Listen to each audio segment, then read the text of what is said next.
En mai, l'histoire des quotas d'émission a été, pour une fois, assez paisible. Le cours a oscillé entre 68 et 72 euros, sans qu'il y ait d'événements particulièrement perturbateurs, ni une volatilité particulièrement importante. Les quotas d'émission européens nous avaient habitués à beaucoup plus de rebondissements les derniers mois. Cette apparente stabilité sur le marché s'explique en partie par les vacances d'une grande partie des acteurs de marché, mais aussi par la pause des enchères du marché primaire par la Commission européenne. Mais on est aussi dans un interstice entre la fin de l'hiver et le début de l'été. Ça a un impact sur le prix du gaz. On a aussi vécu ces dernières semaines un retour à la normale relatif sur les marchés internationaux avec des menaces tarifaires qui ont été soit repoussées, soit annulées, ce qui a apporté aussi un petit peu plus de sérénité sur le marché.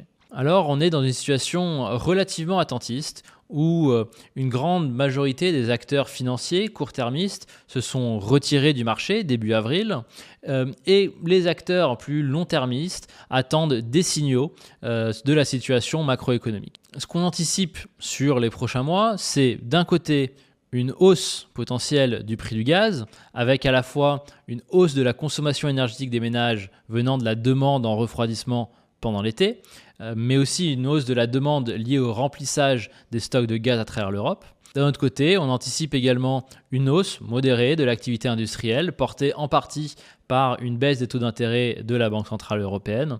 Et donc, la conjugaison de ces deux facteurs peuvent tirer le prix des quotas à la hausse. À plus long terme, ce qu'on voit sur les fondamentaux de marché, c'est une baisse de l'offre avec le facteur de réduction linéaire qui va s'exprimer de manière de plus en plus intense et une fin accrue de l'allocation des quotas gratuites. Et côté demande, un besoin continu des industries dont le prix marginal de réduction continue à être bien supérieur au prix actuel des quotas d'émission. Donc à moyen terme, les projections sont toujours fortement à la hausse, avec une accélération à partir de 2026 et surtout entre 2028 et 2030.